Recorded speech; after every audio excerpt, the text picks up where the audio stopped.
Hello everyone, welcome back to my channel. It has been a while. I was literally thinking, I was like, damn, I did not record or post anything since like reading break.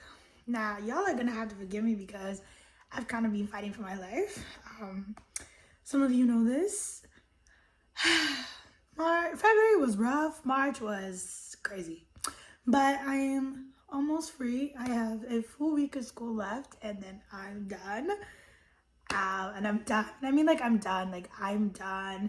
I'm graduating. Like, 5 years of undergrad and this degree is coming to an end and I'm so excited. But that's not what I came here to talk about today. I am doing a reading recap. My reading goal for this year, I think some of you know this, but if you don't, it's 75 books. Now, this is a challenge because last year I ended up reading 59 books, and this is excluding all the things that I read on Wattpad, by the way. So I was like, oh, I can do 75. Let me challenge myself.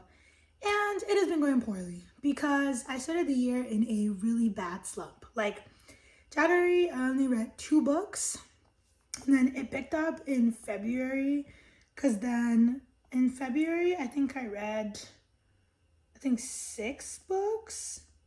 Yes, 6 books in February. And then in March, I read 4 books. Oh, that's more than I thought. Because I thought I read 2 books in March. Anyways, yes.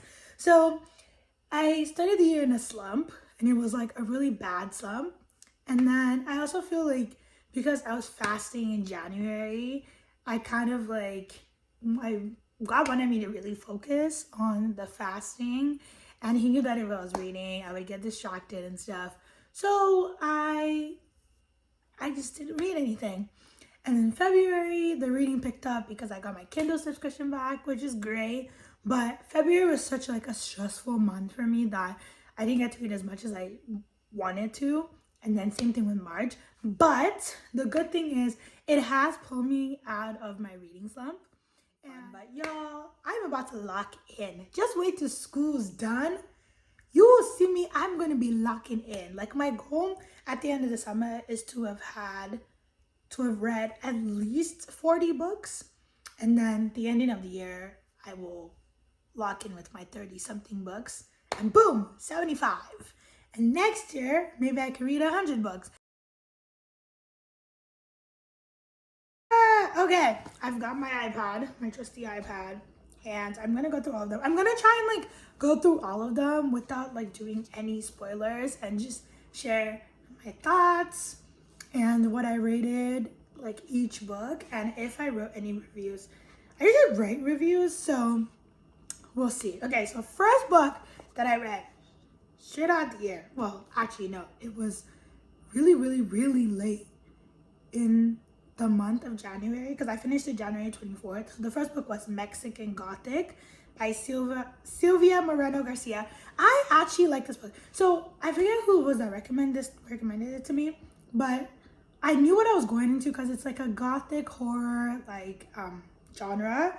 And there's some romance. The romance that came from this book really caught me off guard actually, because like I was not expecting like the author to write romance like in it, so I enjoyed that. I ended up rating it at 3.75. I think my review was, even though it was hard to get into this, mostly my fault because of the reading slump, it was really enjoyable and I liked reading about the main character, and I'm happy about the ending because I was quite anxious about it.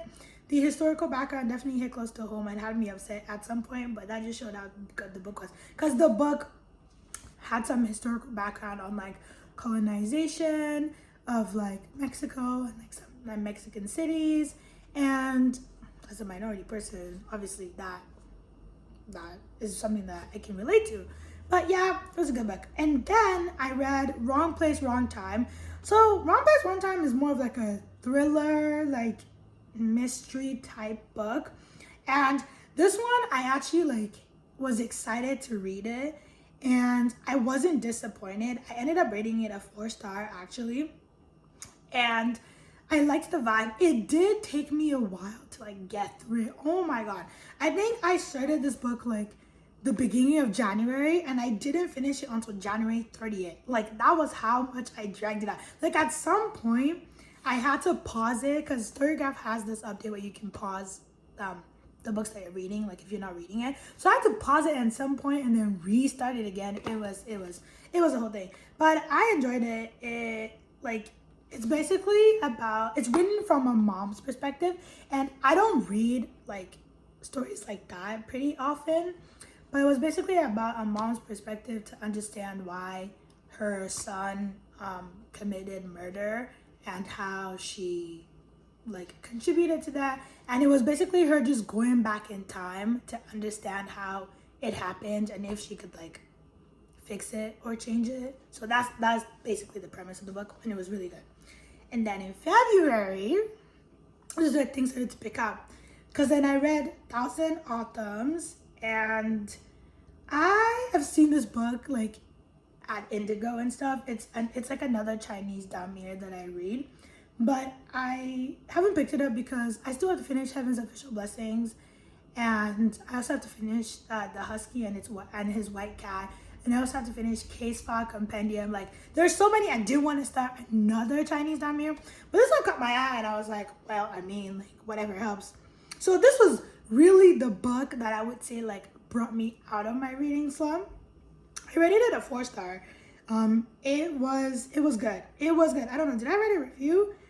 I said, although I'm not captivated with the book, like with MXTX or TGCF, I'm definitely intrigued enough to keep. And then I stumbled upon this trilogy that I was not expecting to really like, because the plot of the book, it was like, meh.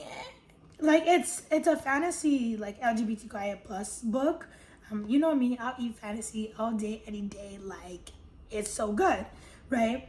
So I was like, oh my god, this is good. So it's the Prince Assassin series. The first book is King of the Dark, which I rated 3.75. But the reason why I rated it is like, and I wrote, the writing and plot leave nothing to be desired, but Nico and Vasily make up for it. So Nico and Vasily are the main characters. And I had to agree, the first book, I was so confused. I was like, are they just letting any of y'all post anything on Kindle? So the plot was giving, there was a plot, but her writing, she just didn't execute it like as good as it should have been. But I was intrigued enough that I was like, okay, I'll read the next book, and I want to see like how the story ends. Because like it says, like the Prince Assassin, like the prince basically snatches bro off the street and was like, oh, I need an assassin to help me figure out who's trying to kill me. So bro yanks Nico to the palace, and Nico hates these bitches. Nico hates the royals. He hates them so much. Now he has to come because like basically like if he disobeys Vasily, like bro, we'll have him killed. And Nico doesn't want to die. So that's basically the plot of it. And there's some powers, prophecy, this involved. So the first book, I was like 3.5. But the second book, Reign of Darkness, yeah, that one I rated a 4-star because I was like, this is what I'm talking about.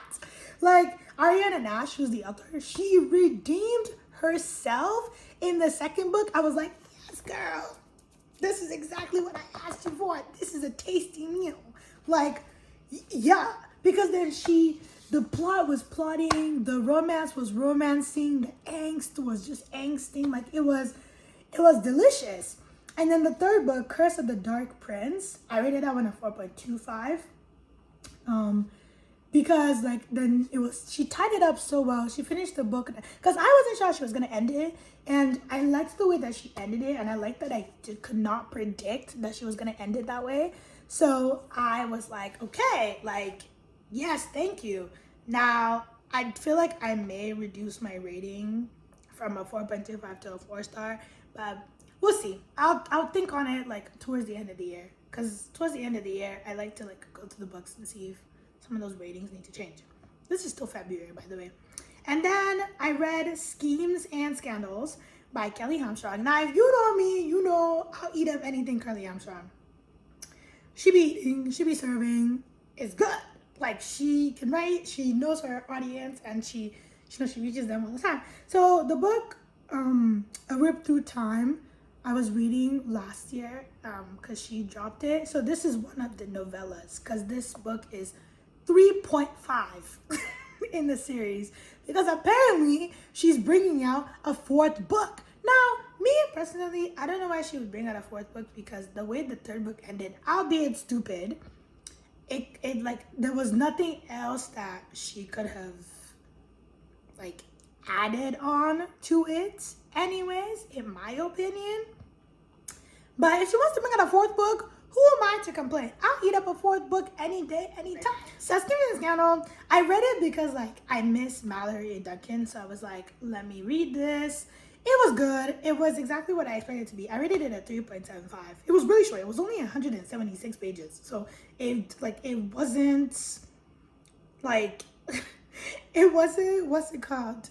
What do I call it? Like a big book. It was a novella. So everything happened over the span of a month. Like the book happened over the span of a month, which is good. It was nice. It had the same elements that made me like A Whip Through Time anyways. So now, this is the last book that I read in February. Anyone But Me by J.D. Frost. This one I rated at 3.5 because the writing, the plot was okay. I mostly finished reading it because, one, I wanted to like pick up the pace on my 75 book reading goal. Also because I was intrigued a little bit by the plot, and then I also liked the main character, whose name I cannot now remember for the life of me. So I read it, but it's bully romance, and I dislike bully romance. And there's only like a few exceptions where I'll actually read that, and that is if the author writes the bully like apologizing and groveling to the main character, who is the victim of their bullying. This didn't really have that. It didn't really have like top tier bullying either, but it was still a bully romance. Like, I'm not taking away from that. But it was I was like it was something easy, like at that point in time with like all the stuff that I had going on. This is not time for me to start reading like an elaborate like 3-part fantasy series or something. So like I won't complain about it. And then I read I'll Be Waiting by Kelly Armstrong, and I rated it a 4-star because like it's actually good. It was a little different from what I'm used to from Kelly Armstrong. It was horror, it was paranormal, because there was like ghosts and like elements of like the afterlife, seances and all that. But it was fun to read, and Kelly is a good writer, so I won't complain about reading anything by her anyways. I think, what did I even write in my review? I said, one thing I appreciated about this book is that it had Kelly elements, but it also felt different from anything else I read by her. Also, the fact that she kept me guessing the plot today, that was true. Like, there was so many like paranormal elements and stuff that I just didn't know. I was like, girl, how are you gonna finish this? How are you wrapping this up? Like, I was so perplexed, but she actually did it nicely. And I was like, see, I was wavering between rating it at 3.75 and rating it a 4 just for like some other like some plot issues and stuff like that. But I still give it a 4 because I was like, I like the way it made me feel. So, whatever. Now, the next book. The next book is the reason why I even put up I put off the reading recap, because originally I was going to do the reading recap at the end of February, but because I read this book, I was like, I gotta wait. Fourth Wing by Rebecca Yarros. Y'all, I have so many things to say about Fourth Wing. It deserves its own video at this point. But I would just say all 517 pages, and it took me 4 hours and 20 minutes to read it. I was sat, like I was invested. And Ivana, if you're watching this. So I decided to see for myself. I read, I saw, and I am here to say I need to see more. I need to see more because Rebecca, she had to put some crack into this. She had to put some crack in. I rated this book a 4.25. That is so rare for me to rate the first book in a fantasy series like so high, unless you're Legend Boy. But apart from that, I was expecting to not like Violet. I knew I was gonna like Zayden. Everybody likes Zayden. But I was expecting to not like Violet, and I liked her a lot more than I did. Because all the things that everyone complained about her being, I didn't really feel that she was like that in when I was reading it. I was like, some of y'all, well, let me rest my case. This is not this video. I haven't read Iron Flame though, or Onyx Storm. Also because everyone that I know has told me that it just gets worse.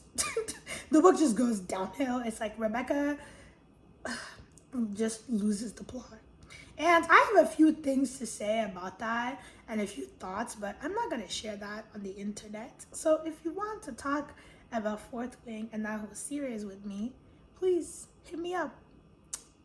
Hit me up because I have a few things to get on my chest. But anyways, yes, I read Fourth Wing. It was great. I liked it. My favorite characters. This is my character ranking. Zayden and Taryn, because duh.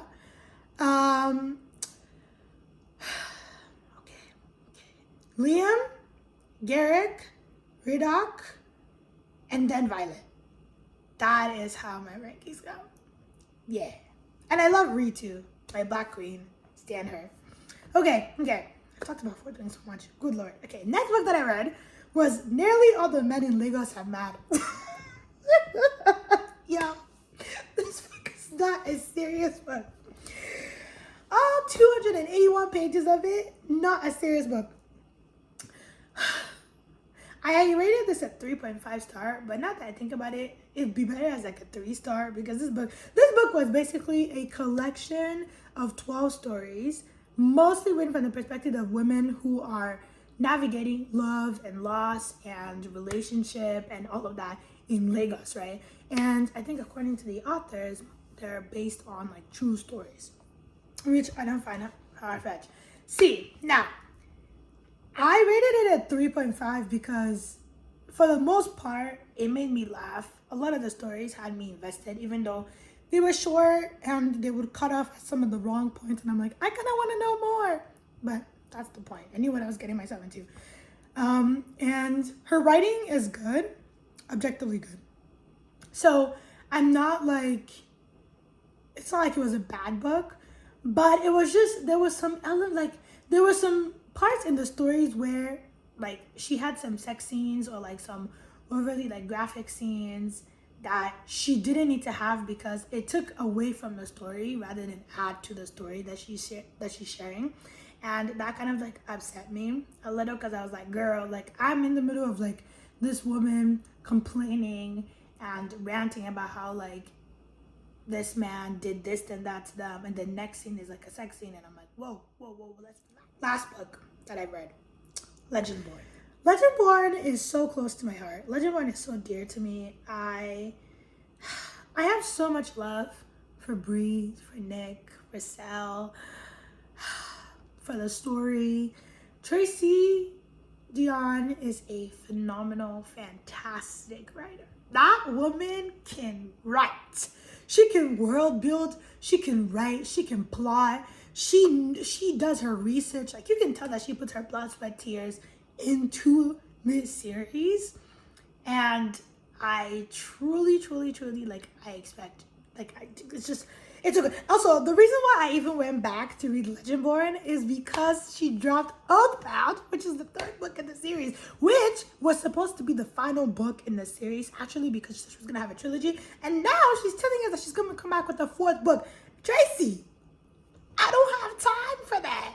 The story should have been wrapped up. But because it's been so long since I read it, I decided to reread it so then I could read Oathbound. So I finished Legendborn. So many things. I have the same emotions that I have last time, but they're even more heightened because I'm now that I know, like, so, like, it's just, oh my God. All this for a book. All this for a book. That is a list of all the 12 books that I read so far in this in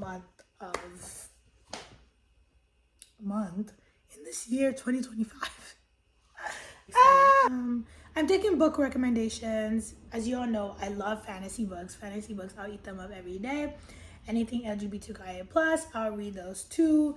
Mystery, thriller. I'm not a romance person, so please don't suggest any books to me that the plot of the book is just strictly romance. I don't vibe with those. Like, I have to be in a specific mood to read something like that, and I'm rarely in that mood. So just want to put that out there. But anyways, enough rambling. Thank you for watching my video to the very end. I would hope you're watching to the very end. And like the video. Like the video. Like the video right now as I'm looking at you and telling you, like the video. Good. Like, you like the video. You don't have to comment, but like the video. Okay. I'll see y'all soon.